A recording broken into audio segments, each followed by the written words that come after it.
Ini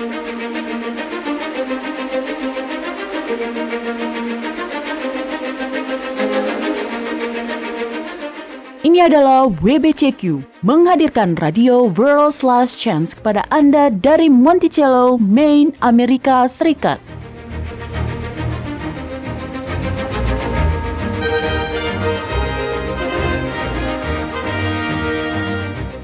Kejahatan brutal, kerusuhan politik, ketidakstabilan keuangan, semuanya mengarah pada sebuah krisis yang akan datang, krisis yang belum pernah terjadi sebelumnya.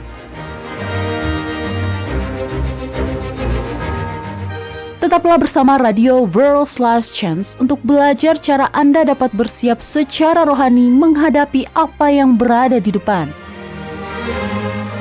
Radio WLC mempersiapkan orang untuk menyambut Sang Juru Selamat yang segera kembali. Shalom para pendengar, selamat bergabung dengan Radio WLC. Saya Mario Nugraha, pembawa acara Anda, dan saya telah ditemani oleh saudara Doni Alexander. Ya, hai Mario, dan juga halo para pendengar semua, apa kabar? Terima kasih telah bergabung bersama kami kembali hari ini. Nah, Doni punya beberapa pembahasan yang menarik untuk dibagikan kepada kita hari ini, yang bersumber dari Kitab Galatia. Ya. Para pendengar, ada beberapa tulisan-tulisan Paulus yang agak sulit dimengerti. Ya, itu betul Mario. Kita tahu bahwa tulisan-tulisan Paulus ada yang memang sulit dimengerti karena bahkan seorang rasul seperti Petrus pun mengatakan bahwa Paulus menulis banyak hal yang sulit dipahami. Iya, Petrus sendiri berkata, seperti juga Paulus, saudara kita yang kekasih, telah menulis kepadamu menurut hikmat yang dikaruniakan kepadanya. Hal itu dibuatnya dalam semua suratnya, apabila dia berbicara tentang perkara-perkara ini. Dalam surat-suratnya itu ada hal-hal yang sukar dipahami, sehingga orang-orang yang tidak memahaminya dan yang tidak teguh imannya memutarbalikannya menjadi kebinasaan mereka sendiri, sama seperti yang juga mereka perbuat dengan tulisan-tulisan yang lain. Nah, Doni dan para pendengar, itulah yang dikatakan oleh rasul yang lain. Dan setiap kali saya berjuang untuk memahami tulisan-tulisan Paulus, saya merasa sedikit lebih baik ketika saya mengetahui bahwa para rasul yang lain pun juga kesulitan memahami tulisan-tulisan Paulus. Itu membuat saya merasa seperti berada di persekutuan yang tepat. Ya, Anda betul sekali Mario. Saya pikir kita semua telah berjuang untuk memahami beberapa hal dalam tulisan-tulisan Paulus. Betul. Nah, hari ini saya ingin Anda membagikan kepada kami apa yang Anda ketahui tentang Kitab Galatia, Doni. Ya. Ada banyak kontroversi dalam kekristenan tentang apa yang dimaksud Paulus ketika ia merujuk pada roh-roh dunia yang lemah dan miskin. Disinilah begitu banyak orang berpikir bahwa hukum Taurat tidak lagi mengikat, dan saya berharap Anda bisa menjelaskannya bagi kami, Doni.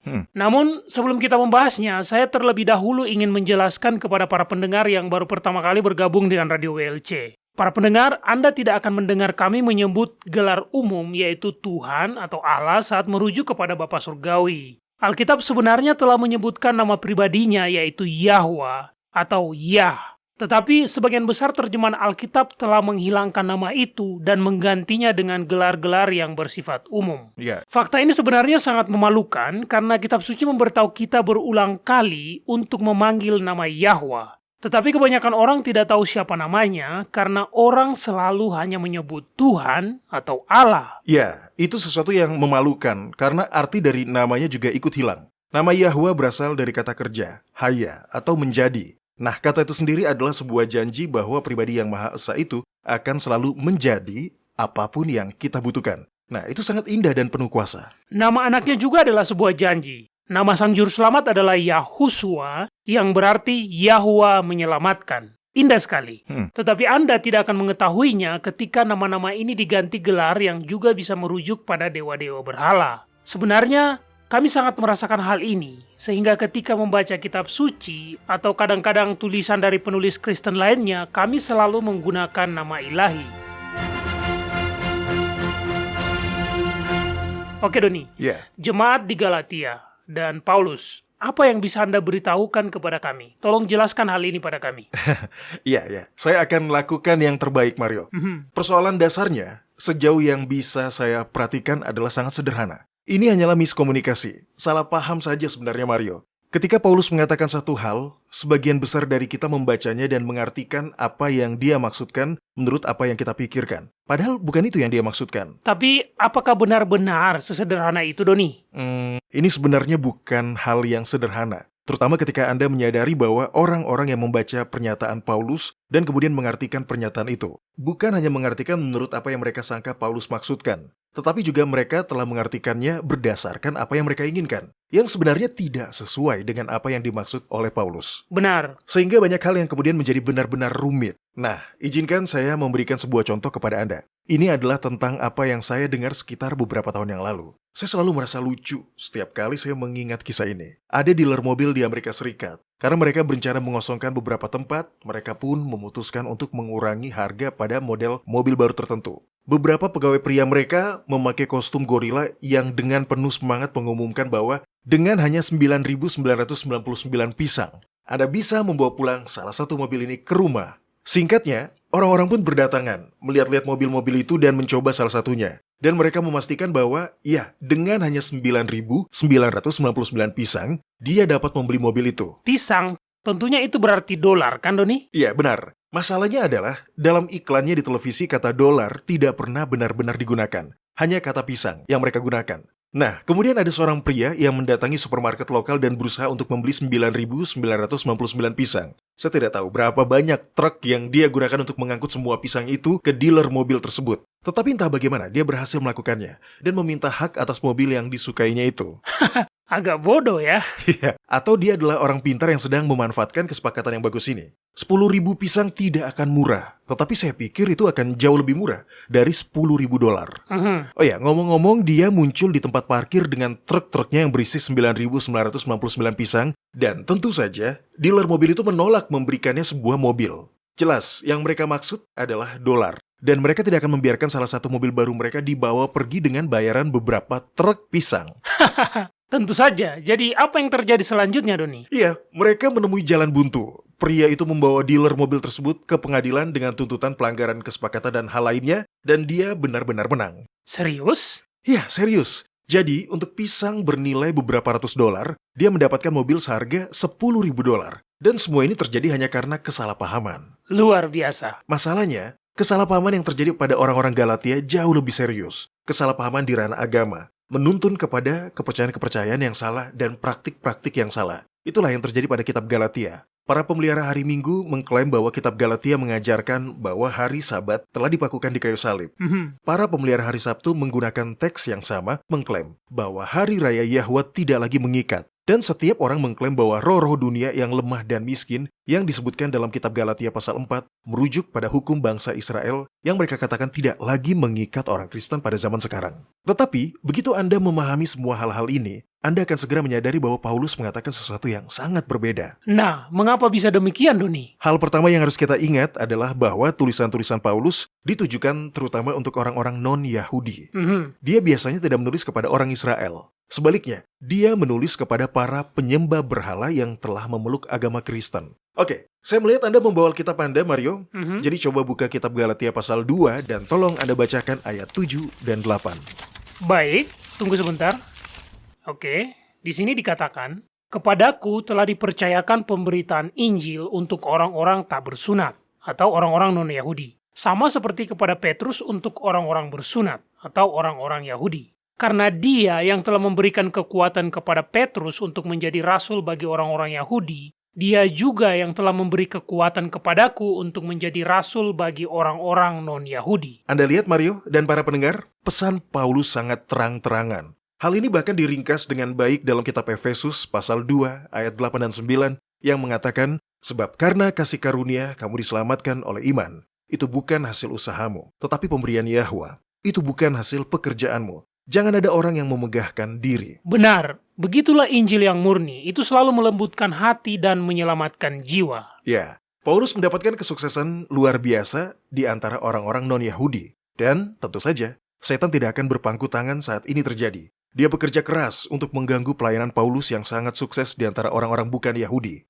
Setan mengganggu pelayanan Paulus dengan cara memanfaatkan orang-orang Farisi. Nah, bagaimana setan melakukannya, Doni? Musuh bebuyutan bagi gereja adalah selalu berasal dari kelompok orang-orang yang belum bertobat. namun mengaku sebagai orang Kristen. Dan itu juga terjadi pada zaman Paulus. Setan mengilhami orang-orang Israel tertentu untuk memeluk kekristenan. Masalahnya adalah orang-orang ini tidak bertobat dengan sungguh-sungguh. Orang-orang Israel ini berasal dari aliran Farisi yang berorientasi pada perbuatan. Setan membawa mereka masuk dengan tujuan untuk merusak pesan Paulus mengenai keselamatan oleh iman. Jadi mereka ingin membuat orang-orang Kristen menjadi seperti mereka yang meyakini prinsip keselamatan karena perbuatan. Ya, tepat Mario. Paulus menyebut mereka orang-orang Kristen Farisi, karena pemberitaan mereka sejalan dengan pesan-pesan orang-orang Farisi. Nah, kita tahu, orang-orang Farisi selalu memberikan hukum tambahan terhadap hukum Yahwa. Hukum tambahan ini dikenal sebagai tradisi-tradisi nenek moyang. Aturan-aturan dan persyaratan-persyaratan yang berlebihan ini memungkinkan mereka untuk melanggar semangat hukum Taurat, namun masih mengklaim bahwa mereka telah memelihara aturan-aturan hukum tersebut. Ya, begitulah keinginan hati manusia yang telah jatuh. Ingin bersenang-senang di dalam dosa sambil mengklaim diri mereka menerima keselamatan. Ya, setan tahu kelemahan hati manusia, ya kan? Ya, Menambahi hukum Yahwa inilah tepatnya, yang secara konsisten diperangi Yahusua dalam pelayanannya. Kitab Matius pasal 23 adalah sebuah penjelasan panjang mengenai dampak ajaran orang-orang Farisi. Saat ini kita tidak akan membaca semuanya. Kita hanya akan membaca ayat keempat. Setelah Yahusua berkata, "Jangan kamu turuti perbuatan-perbuatan orang Farisi." Dia kemudian menjelaskan alasannya. Alasannya adalah karena mereka mengikat beban-beban berat, lalu meletakkannya di atas bahu orang, tetapi mereka sendiri tidak mau menyentuhnya. Ya, betul sekali. Saya benar-benar ingin memperjelas hal ini. Seringkali, ketika seorang Kristen yang taat menunjukkan bahwa hukum ilahi tidak dapat diubah dan masih harus ditaati, orang-orang Kristen lain datang dan menuduhnya sebagai orang legalis. Tetapi ada perbedaan besar antara orang yang menaati hukum Yahwa apa adanya dengan orang-orang Kristen Farisi yang merusak hukum yang sama ini. Nah, bagaimana Anda mendefinisikan perbedaannya, Doni? Ketika kita menaati hukum Taurat, kita tidak melakukan apapun selain apa yang seharusnya kita lakukan. Dengan begitu, kita menunjukkan kasih dan kesetiaan kita kepada pencipta kita dengan menjalani hidup kita sesuai dengan kehendaknya yang Dia sudah nyatakan. Itu poin yang bagus. Bagaimana kita dapat berharap untuk menghormati Yahwa ketika kita terus-menerus melakukan hal-hal yang Dia larang? Seperti halnya jika istri saya mengatakan dia mencintaiku. Oh, dia tentu sangat mencintaiku. Dan kemudian berbalik dan dengan sengaja melakukan sesuatu yang dia tahu saya tidak sukai. Saya masih akan mencintainya, tetapi tidak lama kemudian saya akan mulai mempertanyakan apakah dia bersungguh-sungguh ketika dia berkata dia mencintaiku. Adalah hal normal jika kita ingin melakukan apa yang membuat orang yang kita cintai bahagia. Hal seperti itu pun tidak berbeda ketika kita membicarakan tentang kasih kita kepada Sang Pencipta. Seharusnya tidak berbeda, tetapi itulah yang sering terjadi. Ketaatan kepada Yahwa adalah respon alami dari hati yang penuh kasih dan rasa syukur. Hal itu menunjukkan bahwa hanya kepada Dialah kita setia. Prinsip selamat karena perbuatan adalah hal yang berbeda. Seperti halnya peraturan dan ketentuan orang-orang Farisi. Prinsip selamat karena perbuatan bergantung pada banyaknya aturan dan ketentuan tambahan. Oke, bisakah Anda memberi kami sebuah contoh yang terjadi di zaman modern ini, Doni? Oke. Saya tahu di zaman Kristus mereka tidak akan melakukan apapun yang akan dianggap sebagai pekerjaan pada hari Sabat. Apa contoh modernnya? Baiklah, sampai sekarang di zaman modern ini, orang-orang Yahudi Ortodoks menyewa anak-anak non-Yahudi untuk datang ke rumah-rumah mereka dan menyalakan lampu untuk mereka. Karena menyalakan lampu akan dianggap sebagai sebuah pekerjaan. Itu konyol. Perintah keempat itu sendiri mengatakan bahwa Sabat harus dipelihara bahkan oleh orang-orang asing yang berada di tempat kediamanmu. Mempekerjakan seseorang untuk melanggar hari Sabat tidak akan membuat Anda bebas dari kesalahan. Malahan, justru sebaliknya, semakin besar terang yang Anda miliki, semakin besar tanggung jawab Anda untuk menghidupi terang itu. Nah, itu adalah contoh dari orang-orang Yahudi Ortodoks, Doni. Apakah Anda punya contoh yang dilakukan oleh orang-orang Kristen? Tentu. Kitab Imamat pasal 23 ayat 32 menjabarkan bahwa hari perdamaian harus dirayakan dari matahari terbenam sampai matahari terbenam. Klarifikasi ini diperlukan karena pada zaman Alkitab hari dimulai saat fajar. Sebuah contoh dari ketaatan yang berorientasi pada perbuatan akan memutuskan bahwa jika waktu perayaan hari perdamaian adalah dari matahari terbenam sampai matahari terbenam, maka setiap Sabat hari ke-7 pun harus diperlakukan demikian. Dan saat tersebut tidak bisa di waktu kapan saja pada waktu senja. Hal itu harus memiliki titik waktu spesifik, yaitu saat matahari terbenam. Dan bukan hanya itu, tetapi untuk bisa merayakan hari Sabat di waktu yang tepat, Anda harus benar-benar siap untuk hari Sabat setidaknya 30 menit sebelum matahari terbenam. Dan hanya setelah melakukan hal-hal seperti itulah, Anda baru bisa dianggap telah benar-benar memelihara hari Sabat. Nah, bisa lihat kan Mario, bahwa semua aturan-aturan tambahan seperti ini hanyalah buatan manusia. Oh iya, dan bicara tentang beban, Tidak heran jika Yahusua mengatakan bahwa mereka mengikat beban di bahu orang, sementara mereka sendiri tidak mau menyentuhnya. Baiklah para pendengar sekalian, kami akan melanjutkan pembahasan ini segera setelah kami beristirahat sejenak. Kami segera kembali.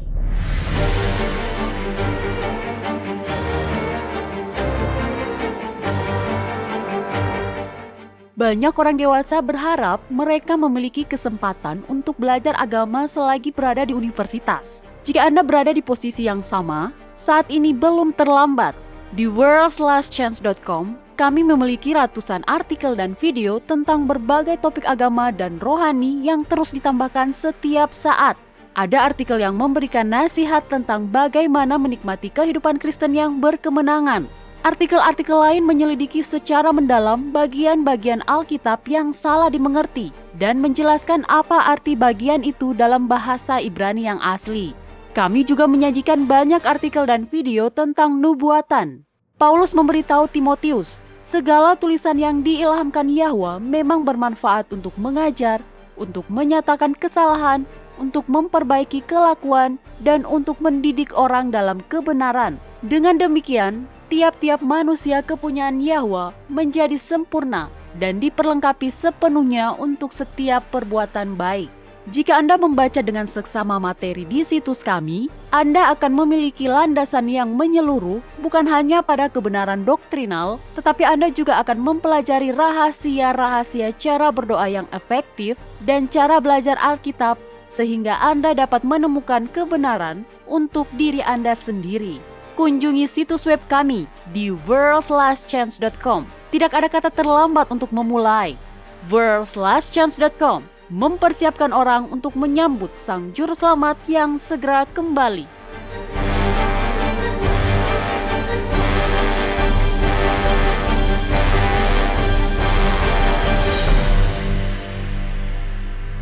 Baik, Doni dan para pendengar, kesimpulan dari sesi pertama tadi adalah bahwa ketaatan sejati berbeda dari praktek-praktek agama yang hanya berorientasi pada perbuatan dengan jalan menambahkan banyak aturan-aturan tambahan baru mengenai apa yang boleh dan apa yang tidak boleh dilakukan. Penambahan-penambahan ini berdampak pada dilanggarnya semangat hukum Taurat, sekalipun mereka berpura-pura memelihara aturan-aturan dari hukum tersebut. Ya, tepat sekali, Mario. Ketika orang-orang Farisi bertanya kepada Yahusua mengapa para muridnya melanggar tradisi para nenek moyang, jawabannya adalah, mengapa kamu pun melanggar perintah Yahwa demi adat istiadat nenek moyangmu?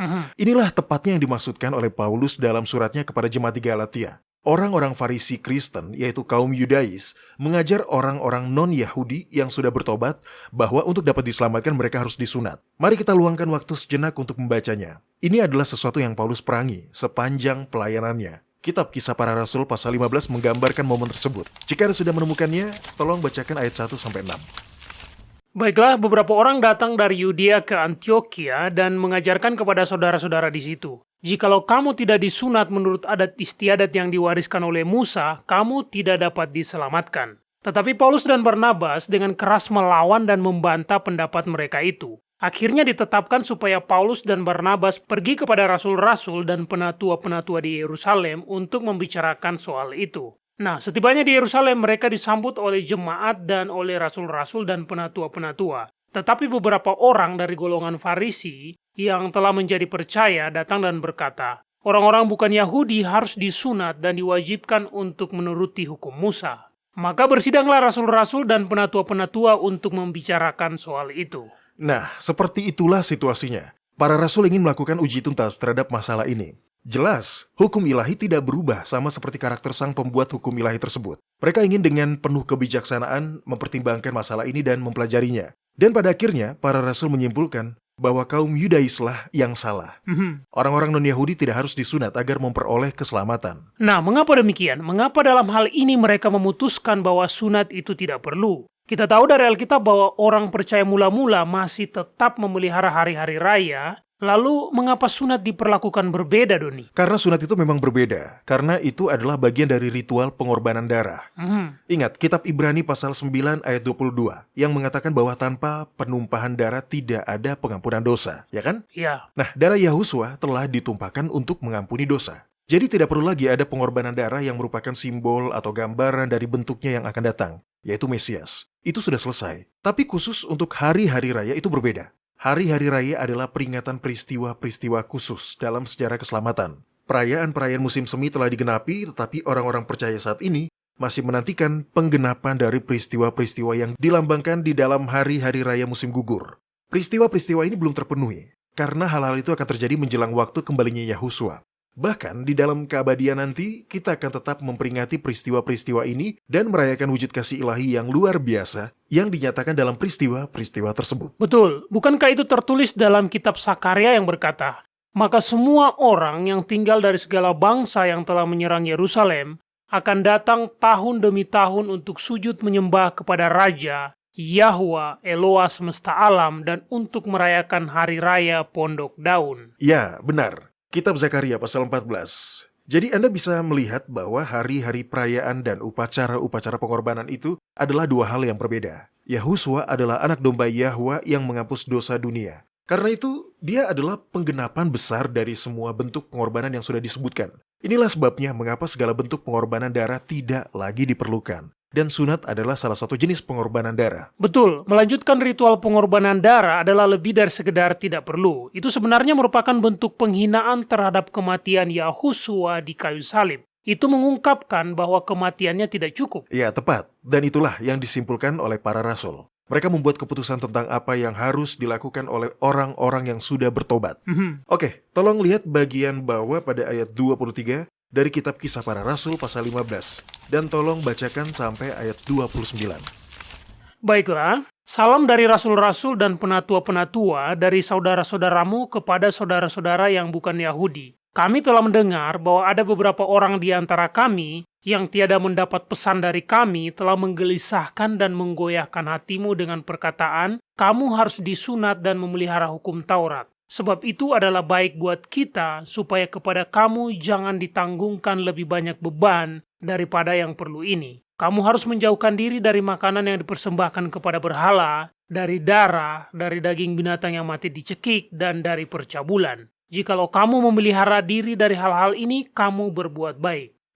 Anda akan berpikir bahwa itu akan menyelesaikan masalah selamanya. Ya, memang seharusnya begitu. Tetapi konflik dengan kaum Kristen Farisi tetap menjadi masalah yang terus-menerus harus ditangani oleh Paulus. Ini adalah situasi yang dimaksudkan Paulus ketika dia menulis suratnya kepada jemaat di Galatia. Orang-orang Kristen Yahudi telah memberitahu orang-orang Galatia bahwa keselamatan dengan iman tidak cukup. Untuk diselamatkan, mereka juga harus disunat. Tapi itu belum semuanya. Penolakan prinsip selamat karena iman membuka pintu bagi banyaknya tindakan yang berorientasi pada perbuatan. Saya punya kutipan di sini, Mario. Saya ingin Anda membacanya. Kutipan ini berasal dari sebuah artikel berjudul Studies in Galatians yang ditulis oleh A.T. Jones. Baca saja bagian yang di dalam kurungnya. Baiklah, tetapi ketika orang-orang Galatia beralih dari iman kepada perbuatan, mereka tidak berhenti dengan perbuatan-perbuatan yang disarankan dan didesak oleh orang-orang Farisi. Karena pada mulanya mereka adalah penyembah berhala dan sekarang didorong kembali dari iman kepada perbuatan-perbuatan, mereka pun kemudian mengadopsi perbuatan-perbuatan penyembah berhala mereka sendiri serta perbuatan-perbuatan yang disarankan oleh orang-orang Farisi. Setelah dialihkan dari roh kepada kedagingan,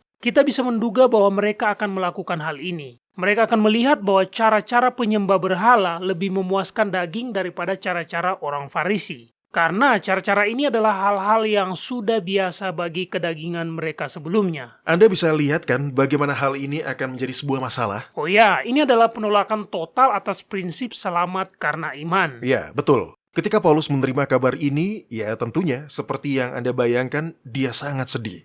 Dia tahu, sebagaimana yang dia tulis dalam kitab Roma pasal 3 ayat 20, bahwa tidak seorang pun yang dapat dibenarkan di hadapan Yahwa oleh karena melakukan hukum Taurat. Karena justru oleh hukum Taurat, orang mengenal dosa. Jadi Mario dan para pendengar, jika motivasi Anda adalah mengerjakan jalan Anda sendiri untuk mencapai kekudusan, Anda tidak akan pernah berhasil. Benar. Paulus dengan segera menulis surat kepada jemaat di Galatia. Sekarang, tentu kita tidak punya waktu untuk membaca surat itu dengan lengkap. Tetapi saya telah membuat beberapa sorotan atau highlight dari pasal 2 dan 3, dan saya ingin Anda membacakannya. Baik, tidak seorang pun yang dibenarkan oleh karena melakukan hukum Taurat, tetapi hanya oleh karena iman dalam Yahusua. Sebab tidak ada seorang pun yang dibenarkan oleh karena melakukan hukum Taurat. Ya. Hai orang-orang Galatia yang bodoh, siapakah yang telah menyihir kamu sehingga kamu tidak menaati kebenaran? Hanya ini yang hendak ku ketahui daripada kamu. apakah kamu telah menerima roh karena melakukan hukum Taurat atau karena percaya kepada pemberitaan Injil? Adakah kamu sebodoh itu? Kamu telah mulai dengan roh. Maukah kamu sekarang mengakhirinya dalam daging? Paulus sedang mencoba untuk menata kembali iman mereka pada jasa-jasa darah Sang Juru Selamat sebagai pengorbanan yang sempurna. Tidak ada perbuatan apapun yang dilakukan manusia sebelumnya yang dapat menyelamatkan. Saya pikir jika tidak semuanya, maka sebagian besar orang Kristen akan menyetujui hal ini, Doni. Masalahnya ada di pasal... coba saya lihat dulu. Oh, di pasal 4. Ya. Disinilah banyak orang Kristen menjadi bingung atas apa yang Paulus katakan kepada jemaat di Galatia. Baik, silakan bacakan ayat 8 sampai 11. Saya pikir disinilah bagian yang menyebabkan kesalahpahaman terbesar. Dahulu pada waktu kamu belum mengenal Yahwa, kamu memperhambakan diri kepada dewa-dewa yang pada hakikatnya bukan Yahwa. Tetapi sekarang sesudah kamu mengenali Yahwa, bagaimanakah kamu berbalik lagi kepada roh-roh dunia yang lemah dan miskin dan mau memperhambakan diri lagi kepadanya? Kamu dengan teliti memelihara hari-hari tertentu, bulan-bulan, masa-masa yang tetap dan tahun-tahun. Aku khawatir kalau susah payahku untuk kamu telah sia-sia. Ini adalah inti dari seluruh masalahnya. Ya, di sini. Karena pesan kepada jemaat di Galatia bertujuan untuk membantah dengan tegas orang-orang Kristen Yahudi.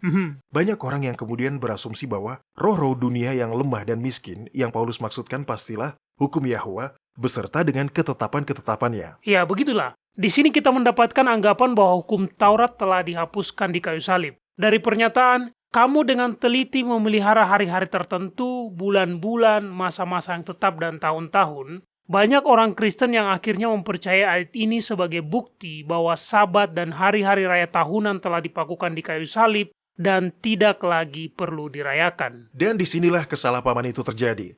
Dan disinilah kita harus berhati-hati agar kita tidak membaca tulisan-tulisan Paulus dan mengartikannya menurut keinginan kita. Sebaliknya, kita harus membaca ini apa adanya. Kita harus ingat bahwa orang-orang Galatia adalah orang-orang non-Yahudi. Jadi jemaat di Galatia tidak bisa kembali lagi kepada sesuatu yang dari sejak awal mereka belum pernah percayai sebelum menjadi orang Kristen. Ya, saya bisa melihat dari raut wajah Anda, Mario. Anda sedang berpikir kan? Ya kan? Apakah mereka adalah orang-orang bodoh? Saya tidak mengatakan seperti itu, Mario. Nah, ini mungkin membantu. Ada sebuah kutipan dari sebuah buku yang sangat bagus yang berjudul Glad Tidings, yang ditulis oleh E.J. Wagner. Tolong dibacakan untuk kita semua, Mario. Baik, di sini dikatakan, siapapun yang membaca kitab Galatia dan berpikir selagi dia membacanya, harus tahu bahwa jemaat Galatia bukanlah orang Yahudi. Mereka telah ditobatkan dari penyembahan berhala. Oleh karena itu, sebelum pertobatan mereka tidak pernah terkait dengan kebiasaan agama yang dipraktikkan oleh orang-orang Yahudi. Mereka tidak memiliki kesamaan apapun dengan orang-orang Yahudi. Oleh karena itu, ketika mereka kembali kepada roh-roh dunia yang lemah dan miskin dan memperhambakan diri lagi, jelas bahwa mereka tidak akan kembali kepada praktek-praktek orang-orang Yahudi. Mereka akan kembali kepada kebiasaan-kebiasaan lama mereka sebagai penyembah berhala. Paulus menyukai hukum Taurat. Dalam kitab Roma pasal 7, dia menekankan dan mengatakan hukum Taurat adalah kudus. Dan perintah itu juga adalah kudus, benar dan baik.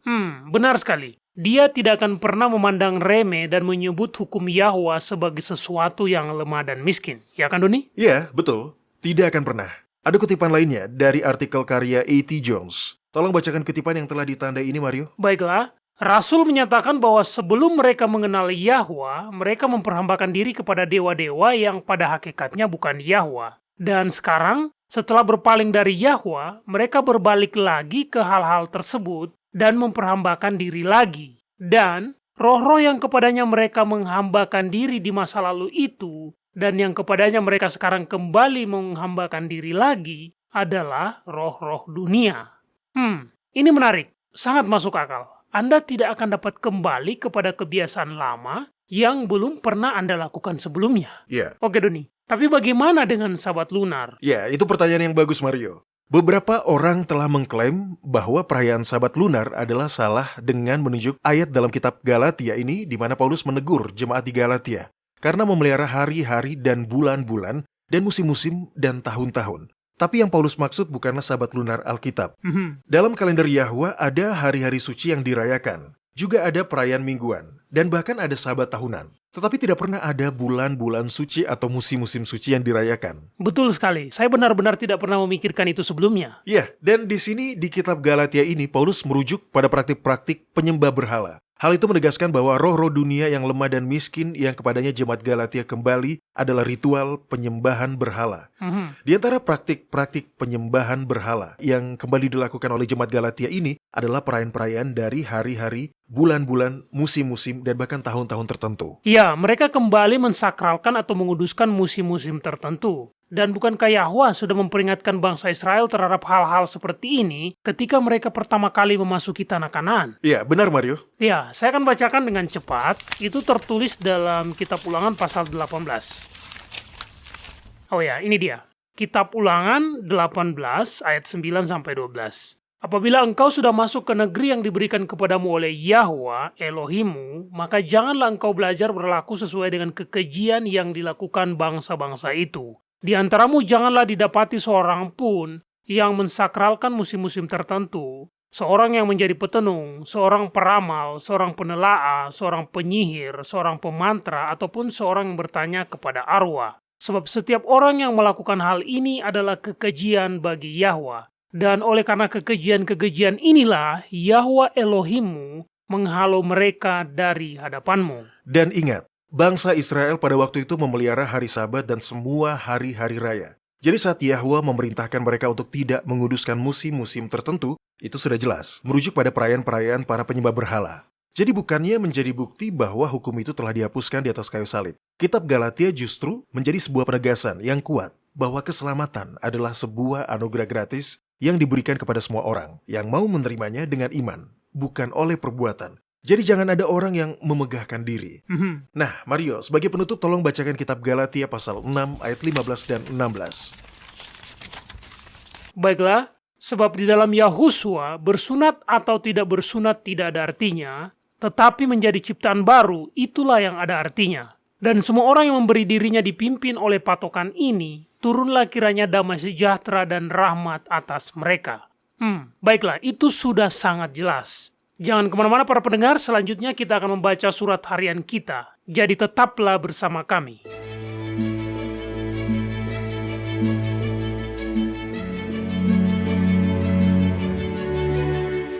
Anda mendengarkan radio World's Last Chance di WBCQ yang mengudara pada gelombang 31 meter di frekuensi 9330 kHz.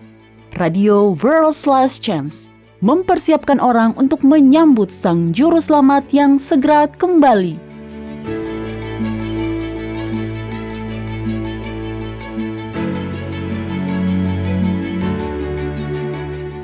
Sebuah pengajaran yang populer di dalam kekristenan mengajarkan bahwa hukum ilahi telah dipaku di kayu salib bersama Yahusua. Hal ini diartikan bahwa hukum ilahi tidak perlu lagi ditaati. Dan memang benar, sesuatu telah dipaku di kayu salib. Tetapi itu bukan 10 perintah. WLC mengundang Anda untuk mempelajari kitab Kolose pasal 2 dengan cermat. Pelajarilah kebenaran tentang apa yang dipakukan di kayu salib, apa yang bukan, dan pengaruhnya untuk orang-orang Kristen saat ini. Kunjungi bagian artikel di worldslastchance.com. Buka artikel bahasa dan baca artikel dengan judul Apa yang telah dipakukan di kayu salib. Sekali lagi, buka artikel bahasa dan baca artikel dengan judul Apa yang telah dipakukan di kayu salib di worldslastchance.com. Karena apa yang tidak Anda ketahui bisa saja menyakiti Anda.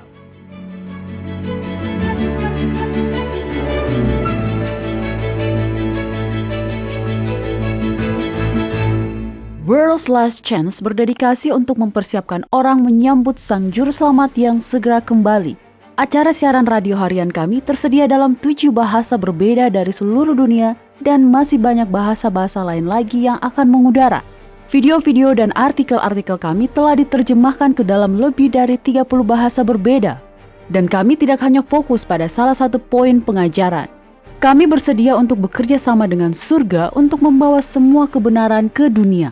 Artikel-artikel dan video-video kami mencakup berbagai topik-topik penting pada pertumbuhan dan pembangunan dari perjalanan kekristenan.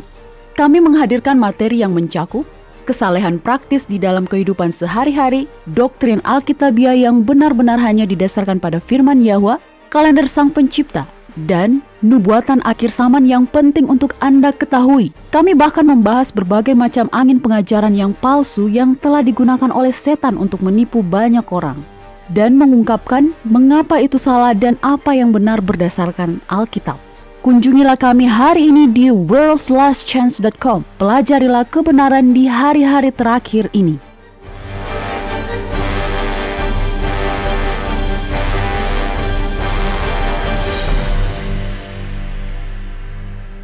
Nah, kita memiliki pertanyaan menarik hari ini, Doni.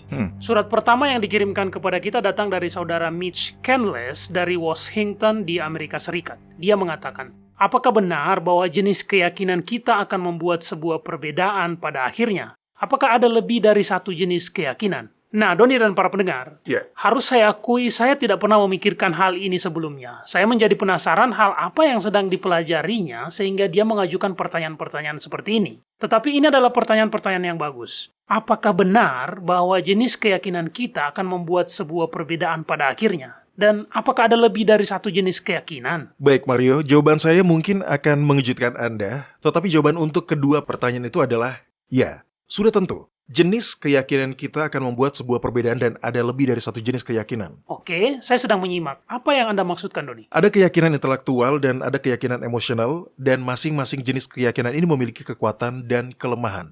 Nah, setiap jenisnya juga mempengaruhi hubungan kita dengan Yahwa. Keyakinan emosional berdasar pada perasaan-perasaan seseorang, dan bukan berdasar pada fakta yang ada. Baiklah, tapi bagaimana itu bisa menjadi suatu hal yang baik? Penjelasan itu masih agak kurang buat saya. Kita ambil sebuah contoh. Ada seorang anak yang takut dengan gelap. Dia yakin bahwa ada monster yang bersembunyi di bawah tempat tidurnya. Padahal mungkin sama sekali tidak ada sesuatu di sana selain dari tumpukan debu. Keyakinan emosional memiliki tempatnya sendiri. Sebelum kita membahasnya, mari kita mendefinisikan apa yang dimaksud dengan keyakinan intelektual. Keyakinan intelektual adalah sebuah keyakinan di mana kita menerima di dalam pikiran kita bahwa pernyataan tertentu itu adalah benar. Nah, yang menarik dari keyakinan intelektual ini adalah bahwa kita bisa memilih untuk bertindak atau tidak bertindak berdasarkan keyakinan tersebut. Contohnya? Baik, kita ambil contoh, para penganut aliran Amis. Mereka ini adalah aliran yang sangat konservatif di Amerika Serikat. Mereka tidak yakin pada penggunaan fasilitas modern apapun. Mereka menggunakan lilin bukan listrik. Mereka mengendarai kereta kuda bukan mobil. Nah, sekarang, secara intelektual mereka yakin bahwa sebuah mobil dapat berjalan. Mereka yakin itu mampu membawa mereka ke suatu tempat. Tetapi pada saat yang sama, mereka tidak bertindak berdasarkan keyakinan itu. Mereka akan berjalan melewati mobil sambil mengendarai kereta kuda mereka. Meskipun dalam pikiran mereka, mereka benar-benar yakin mobil itu memiliki kekuatan untuk membawa mereka ke tempat tujuan mereka. Ya, saya bisa melihat bagaimana cara kita meyakini sesuatu dapat membuat perbedaan. Ketika dilihat dari sudut pandang rohani, bisa dikatakan bahwa hal ini mewakili dua jenis iman yang berbeda. Yang keduanya memainkan peran penting dalam kehidupan spiritual kita. Karena jenis iman yang kita miliki akan menjadi pembeda apakah nantinya kita mendapatkan hidup yang kekal atau kematian yang kekal. Sekarang, mari kita lihat iman emosional. Iman emosional didasarkan pada perasaan seseorang. Keyakinan seperti ini bahkan dapat didasarkan pada asumsi atau fantasi. Namun, bahayanya adalah iman emosional dapat salah arah karena tidak berdasarkan pada fakta-fakta. Benar, dan itu mengingatkan saya pada apa yang Paulus tulis di kitab Roma. Dalam pasal 10 ayat 2, dia menggambarkan orang-orang Yahudi dengan sangat jelas. Beri saya waktu untuk mencari ayatnya. Nah, ini dia. Dia berkata, sebab aku dapat memberi kesaksian tentang mereka, bahwa mereka sungguh-sungguh giat untuk Yahwa, tetapi tanpa pengertian yang benar. Ya, itu adalah sebuah contoh yang sangat bagus. Paulus mengatakan bahwa orang-orang Yahudi sangat rajin mengikuti semua praktik-praktik dan tradisi-tradisi keagamaan mereka. Tetapi itu adalah sebuah keyakinan yang tidak berdasarkan pada kebenaran. Nah, selagi Anda masih membuka Alkitab Anda di kitab Roma pasal 10, Mario, tolong lanjut bacakan ayat yang ketiga. Baiklah. Oleh karena mereka tidak mengenal kebenaran Yahwa dan oleh karena mereka berusaha untuk mendirikan kebenaran mereka sendiri, maka mereka tidak takluk kepada kebenaran Yahwa. Orang-orang Yahudi jauh di masa lampau telah menolak kebenaran Yahwa yang murni. Mereka telah membentuk agama mereka sendiri berdasarkan dari tradisi nenek moyang mereka. Sehingga ketika Yahuswa datang adalah hal yang mudah bagi mereka untuk mengabaikan kebenaran bahwa dia memang juru selamat dunia yang telah lama ditunggu-tunggu. Intinya, Paulus mengatakan bahwa agama orang Yahudi adalah agama yang berpusat pada diri sendiri. Karena orang-orang percaya itu berusaha melakukan cara mereka untuk mendapatkan keselamatan dengan mematuhi semua aturan mereka dan detail-detailnya yang beraneka ragam. Tapi, keselamatan atau pengampunan tidak mungkin didapatkan dengan cara seperti itu. Nah, sekarang tolong bacakan ayat berikutnya. Oke, Kitab Roma pasal 10 ayat 4 berkata, sebab Kristus adalah kegenapan hukum Taurat, sehingga kebenaran diperoleh oleh tiap-tiap orang yang percaya. Pekerjaan yang kita lakukan tidak akan cukup untuk menebus dosa-dosa kita. Itu tidak mungkin cukup. Itu sebabnya kita membutuhkan seorang juru selamat. Benar. Yahusua membayar dosa-dosa kita dan satu-satunya pekerjaan yang harus kita lakukan hanyalah percaya kepadanya. Sang juru selamat menjelaskan hal itu dengan jelas dalam kitab Yohanes pasal 6 ayat 29. Silakan bacakan untuk kita semua, Mario.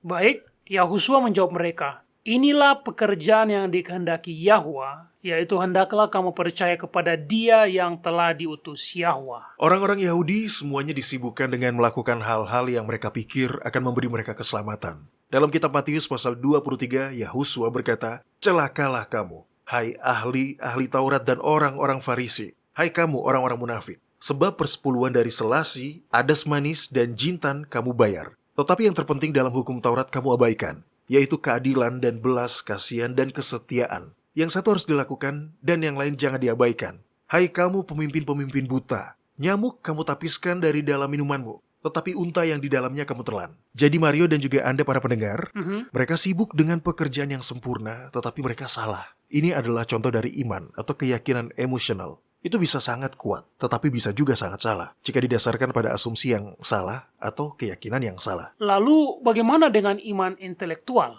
Jelas, jenis keyakinan ini akan lebih didasarkan pada fakta. Saya tidak melihat ada kelemahan dari iman seperti ini, Doni. Ya. Jawaban untuk itu ditemukan dalam kitab Lukas pasal 6 ayat 46 sampai 49. Tolong dibacakan untuk kita semua, Mario. Oh ya, di sini Yahusua berbicara tentang hal penting ini. Bahaya dari mengetahui hal-hal yang benar tetapi tidak melakukannya. Mengapa kamu berseru kepadaku, Tuan, Tuan, padahal kamu tidak melakukan apa yang aku katakan? Setiap orang yang datang kepadaku dan mendengarkan perkataanku serta melakukannya, aku akan menyatakan kepadamu dengan siapa dia dapat disamakan. Dia sama dengan seseorang yang mendirikan rumah. Orang itu menggali dalam-dalam dan meletakkan dasarnya di atas batu. Ketika datang air bah dan banjir melanda rumah itu tidak dapat digoyahkan karena rumah itu kokoh dibangun. Akan tetapi barang siapa mendengar perkataanku tetapi tidak melakukannya, dia sama dengan seseorang yang mendirikan rumah di atas tanah tanpa dasar. Ketika banjir melandanya, rumah itu segera rubuh dan hebatlah kerusakannya. Jadi Mario dan juga para pendengar, jika kita benar-benar ingin melayani Yahwa, kita akan melakukan apa yang Dia ingin kita lakukan. Bukan hanya melakukan hal-hal yang membuat kita merasa nyaman. Dalam perumpamaan Yahusua, orang-orang yang memanggilnya Tuan, Tuan, mengetahui apa yang harus mereka lakukan. Mereka tidak bodoh. Mereka hanya tidak ingin melakukannya. Nah, di sini, Yahusua menggambarkan sebuah perbedaan antara seorang yang bertindak berdasarkan pengetahuan yang dimilikinya dan seseorang yang tidak bertindak berdasarkan hal tersebut. Keduanya memiliki pengetahuan yang sama, tetapi yang satu berkomitmen untuk hidup dengan apa yang dia ketahui, dan yang lainnya tidak. Iya, saya pikir kesimpulan Yahusua tentang orang yang menolak untuk hidup dengan apa yang dia tahu sangat mengesankan. Dia mengatakan, dan rumah itu segera rubuh dan hebatlah kerusakannya. Itu serius. Itu sebuah peringatan. Iya, benar Mario. Baik, Anda telah menunjukkan kepada kita semua masalah-masalah dari kedua jenis iman itu. Nah, sekarang iman macam apa yang harusnya kita miliki, Doni? Tidak ada jenis iman yang lain lagi, Mario. Ya, hanya ada dua itu. Iman Alkitabiah yang sejati mencakup iman emosional dan intelektual. Pertama, dasar Anda haruslah sebuah iman intelektual. Sebagian besar dari kita merespons secara emosional. Dan itu adalah hal baik. Ya, begitulah cara Yahwa menarik hati kita. Tetapi iman emosional tidak memiliki dasar yang kuat. Keduanya perlu digabungkan. Sebab ketika para pembicara yang pandai datang menghampiri, beberapa orang akan terdengar mengesankan, dan emosi kita dapat terperdaya oleh sudut pandang yang lain. Nah, dalam situasi inilah iman intelektual digunakan. Oke, untungnya saya perhatikan kebenaran adalah hal yang logis. Iya, betul. Dan Anda akan menyadari juga bahwa jika seseorang hanya menggunakan alasan-alasan emosional, maka alasan-alasan itu selalu memiliki kesalahannya sendiri. Jadi, dari mana munculnya keyakinan atau iman emosional ini, Doni? Iman emosional muncul karena keselamatan memerlukan lebih dari sekedar persetujuan mental untuk menerima kebenaran. Itu juga memerlukan komitmen. Apakah Anda masih membuka Alkitab Anda di Kitab Roma, Mario? Tidak lagi, tapi tunggu sebentar akan saya buka kembali. Pasal berapa, Doni? Di pasal 10 dan tolong dibacakan ayat 9 sampai 10. Baik, di sini dikatakan, Sebab jika kamu mengakui Tuhan Yahusua dengan mulutmu dan percaya dalam hatimu bahwa Yahwa telah membangkitkan dia dari antara orang mati, maka kamu akan diselamatkan. Karena dengan hati orang percaya dan dibenarkan, dan dengan mulut orang mengaku dan diselamatkan. Apa yang Paulus katakan di sini adalah bahwa kita harus memiliki sebuah hati yang berkomitmen kepada Yahwa. Kita harus benar-benar percaya dengan sepenuh hati pada jasa Yahusua untuk dapat diselamatkan. Ya, saya dulu bertanya-tanya apa artinya mengatakan bahwa dengan hati kita percaya. Jelas, organ hati kita tidak bisa percaya apapun. Tetapi yang saya tahu adalah bahwa itu berarti kita percaya sepenuhnya. Kita bisa merasakannya di hati kita. Seperti ketika orang yang dicintai meninggal, kita mengatakan kita merasakan sakitnya kehilangan dalam hati kita. Seperti itulah yang terjadi dengan kebenaran. Kita merasakan kekuatan kebenaran dalam tubuh kita. Suara yang tenang dan lembut menggetarkan ruang kebenaran di dalam alam bawah sadar kita hingga itu menjadi bagian dari diri kita. Iman yang menyelamatkan memerlukan penggabungan dari iman emosional dan iman intelektual. Iman emosional tanpa pengetahuan akan kebenaran adalah alasan mengapa beberapa orang dapat menjadi tulus, tetapi dengan ketulusan yang salah. Mereka bisa menjadi sangat taat terhadap kesalahan. Nah, sama halnya dengan iman intelektual. Tanpa sebuah hati yang berkomitmen penuh, iman intelektual itu adalah bukan iman sama sekali. Iya, itu hanya persetujuan mental, sebuah pengakuan terhadap fakta-fakta. Ya, tepat sekali Mario. Kita beralih ke kitab Yesaya pasal 1 dan tolong dibacakan ayat 18. Oke? Marilah, baiklah kita berperkara, firman Yahwa. Sekalipun dosamu merah seperti kirmisi akan menjadi putih seperti salju, sekalipun berwarna merah seperti kain kesumba akan menjadi putih seperti bulu domba. Nah, inilah logika kebenaran. Yahwa tahu bahwa dasar yang kuat untuk iman didasarkan pada logika dan fakta. Dia tahu bagaimana setiap otak terprogram, dan dia bersedia untuk menyajikan bukti apapun yang diperlukan untuk meyakinkan setiap pikiran manusia. Baiklah, sekarang beralih ke kitab Mazmur pasal 34. Di sini, di pasal ini kita ditunjukkan bahwa kita memiliki sisi emosional. Tolong dibacakan ayat 8 dan 9 ketika Anda menemukannya. Baiklah, kecaplah dan lihatlah betapa baiknya Yahwa itu. Berbahagialah orang yang percaya padanya. Takutlah akan Yahwa, hai orang-orang yang kudus, sebab tidak berkekurangan orang yang takut akan Dia. Ketika iman orang percaya bertumpu pada bukti dan fakta, itu akan sangat kuat. Ketika fakta-fakta itu digabungkan dengan emosi-emosi pengalaman pribadi, maka Anda memiliki iman yang menyelamatkan. Seperti iman para martir yang tetap setia kepada Yahwa meskipun langit runtuh. Nah, dengan iman, Ayub mengatakan, meskipun ia membunuhku, namun aku akan percaya padanya. Inilah iman yang menyelamatkan, iman yang kita masing-masing butuhkan, dan iman yang dapat kita bangun saat kita, pertama, belajar secara pribadi, dan yang kedua, membuat komitmen sepenuh hati untuk mengenal Yahwa secara pribadi dalam pengalaman pribadi kita sendiri. Ya, itu sangat masuk akal. Saya menginginkan iman seperti itu bagi diri saya pribadi. Oke, cukup sekian para pendengar karena waktu kita terbatas, tetapi tetaplah kirimkan kepada kami pertanyaan-pertanyaan dan komentar-komentar Anda. Kami membaca setiap surat dan komentar yang masuk. Untuk mengirim sebuah pertanyaan, para pendengar bisa mengunjungi situs worldslastchance.com dan klik hubungi kami. Kami senang mendengar tanggapan dari para pendengar sekalian.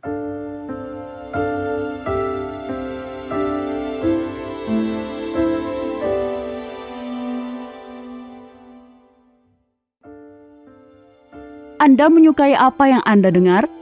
Kunjungi situs kami di worldslastchance.com untuk mendengarkan episode-episode lain dari program radio kami. Radio World's Last Chance mempersiapkan orang untuk menyambut Sang Juru Selamat yang segera kembali.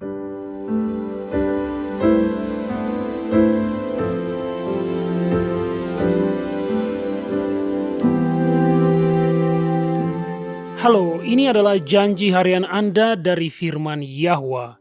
Almarhumah Ann Landers adalah seorang kolumnis koran selama bertahun-tahun.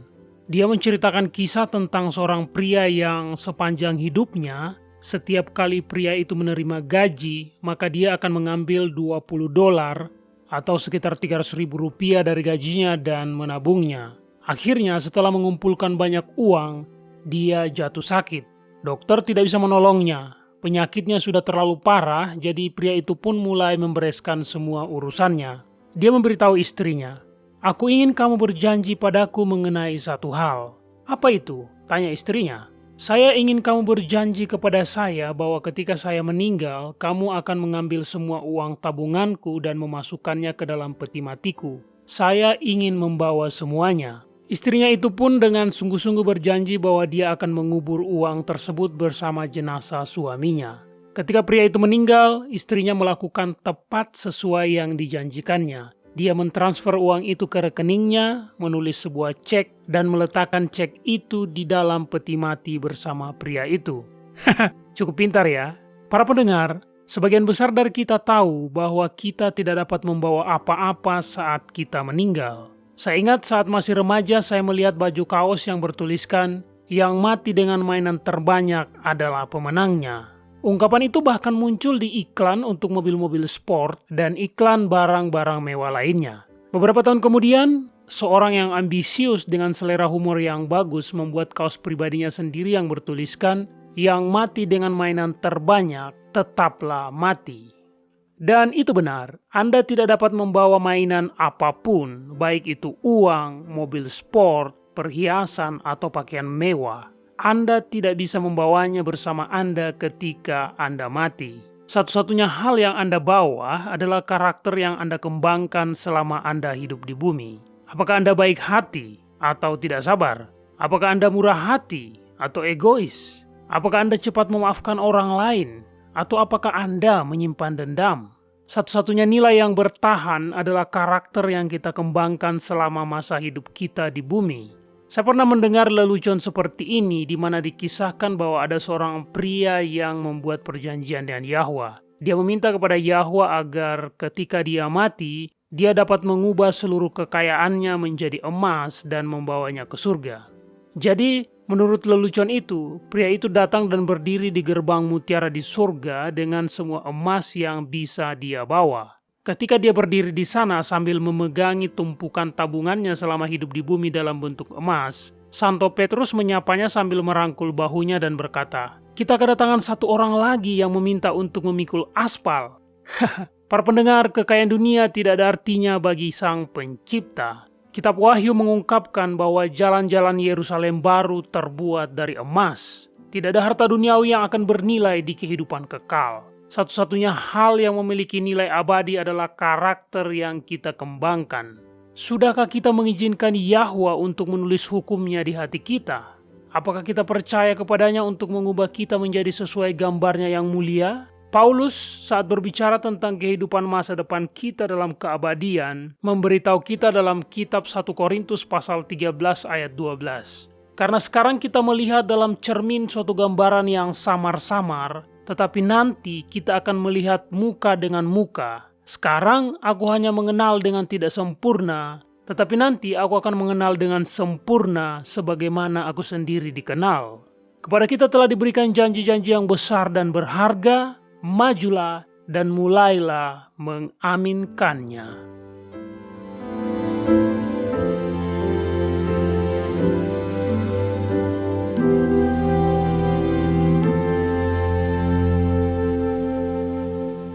Jika Anda sudah berkomitmen untuk beribadah kepada Yahwa pada hari Sabat kudusnya yang ditentukan dengan kalender lunisolarnya yang ditetapkan pada masa penciptaan, World's Last Chance memiliki aplikasi yang dapat Anda gunakan baik di komputer maupun di smartphone Anda. Aplikasi kalender lunisolar WLC telah dirancang untuk memenuhi kebutuhan para pemelihara Sabat lunar di seluruh dunia. Algoritma yang digunakan adalah sangat akurat dan didapatkan dari kantor kemaritiman kerajaan di Inggris Raya. Dengan petunjuk kalender kami, Anda dapat mencetak sebuah kalender lunisolar yang dihubungkan dengan tanggal-tanggal dalam kalender Masehi. Atau sebaliknya, Anda dapat mencetak kalender Masehi yang dihubungkan dengan tanggal-tanggal kalender lunisolar. Ini adalah aplikasi yang sangat berharga untuk menghitung hari-hari libur kerja. Sebagai tambahan, aplikasi kalender lunisolar WLC menyediakan berbagai macam informasi astronomi yang telah ditentukan di wilayah tempat tinggal Anda masing-masing. Anda dapat mempelajari persentase dari pencahayaan bulan, juga mengetahui waktu matahari terbit dan waktu matahari terbenam, dan kapan bulan terbit dan terbenam. Karena pergerakan dari bulan adalah sangat akurat, maka pergerakannya juga dapat diprediksi dengan keakuratan yang besar. Ini memampukan Anda untuk menghitung bulanan bulan di masa depan sehingga tugas-tugas di tempat kerja dan sekolah Anda dapat diatur menyesuaikan dengan hari-hari raya Yahwa. Kunjungilah website kami di worldslastchance.com dan mulailah menggunakannya hari ini. Anda dapat mengaksesnya secara online dan mengunduhnya ke perangkat Anda atau bahkan memasangnya di website Anda sendiri. Aplikasi kalender lunisolar WLC adalah sebuah bahan yang sangat baik bagi semua orang yang berkomitmen untuk menghormati hari-hari raya Yahwa.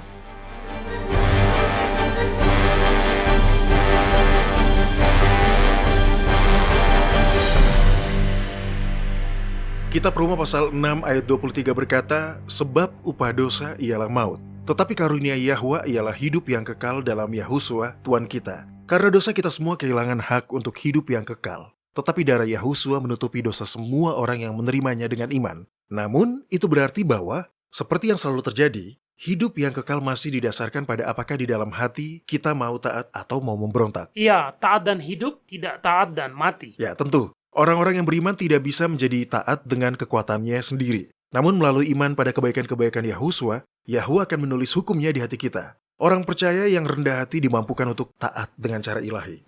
Ya, kesalahan mungkin masih dapat dilakukan. Tetapi intinya adalah, di dalam hati kita ingin taat. Dan Yahwa menerima itu sebagai upaya terbaik dari jiwa. Iya, tidak seorang pun yang hidup dalam pemberontakan dengan melawan hukum ilahi akan diselamatkan. Jika Adam dan Hawa saja bisa jatuh karena mereka berdosa, karena telah ditipu, maka tentu Anda tidak akan mendapatkan hidup kekal ketika Anda tidak taat dengan sadar. Ya, betul. Ketaatan itu penting. Kitab Wahyu pasal 14 menggambarkan 144.000 orang sebagai para perawan dengan mengatakan di dalam mulut mereka tidak terdapat dusta. Nah, dengan kata lain, generasi akhir yang menerima hidup kekal tanpa mengalami kematian akan memiliki agama yang murni. Kemurnian itu datang dari penyerahan penuh pada kehendak Yahwa. Hal inilah yang memungkinkan dia menulis hukumnya di dalam hati dan kemudian ketaatan yang sempurna mengalir secara alami di hati yang mengasihi Yahwa. Inilah yang membuat jiwa siap untuk memperoleh hidup yang kekal. Setan mengetahui hal ini. Dia adalah dalang di balik ajaran sesat yang mengatakan bahwa hukum Taurat telah dipakukan di kayu salib. Jika dia dapat membuat orang-orang berpikir bahwa karena Yahusua telah mati untuk dosa-dosa kita, mereka dapat mengabaikan hukum Taurat, maka mereka tidak akan pernah menyadari bahwa adalah hal yang mustahil bagi mereka untuk dapat memelihara hukum dengan kekuatan mereka sendiri. Mereka tidak akan pernah berserah penuh. Dan karenanya, mereka akan kedapatan tidak siap ketika penghakiman Yahwa mulai dicurahkan pada waktu peniupan sangkakala. Anda mengatakan sesuatu yang ingin saya komentari, Doni. Anda tadi mengatakan bahwa tujuan setan adalah untuk membuat orang-orang berpikir bahwa mereka dapat mengabaikan hukum Taurat karena Yahusua telah mati. Ya. Itu selalu membuat saya merasa bahwa hal tersebut sangat tidak konsisten. Coba pikirkan, jika hukum ilahi dapat diubah atau dihapuskan, Yahusua tidak perlu mati. Yahwa bisa saja mengubah upah dosa menjadi hukuman lain. Justru karena hukum ilahi tidak dapat diubah, sehingga Yahusua harus mati. Iya, benar sekali. Dan itu mengikat sampai hari ini sama seperti ketika dia menyerahkan nyawanya bagi orang-orang berdosa. Itu benar. Dengar baik-baik para pendengar, jangan sampai kita terjebak dalam perangkap setan. Jangan membuat kesalahan dengan beranggapan bahwa roh-roh dunia yang lemah dan miskin, yang kepadanya orang-orang Galatia berbalik merujuk pada hukum Taurat. Anda tidak bisa kembali melakukan sesuatu yang belum pernah Anda lakukan sebelumnya. Kita masih punya waktu untuk memperbaiki hati kita di hadapan Yahwa, tetapi itu membutuhkan penyerahan penuh. Jangan menundanya. Yahusua akan segera kembali. Tidak ada lagi waktu yang bisa kita sia-siakan. Sang Juru Selamat menunggu orang-orang percaya yang rendah hati datang kepadanya dan dengan iman memegang janji-janji itu. Bergabunglah bersama kami besok dan ingat, Yahwa mengasihi Anda dan Dia aman untuk dipercaya.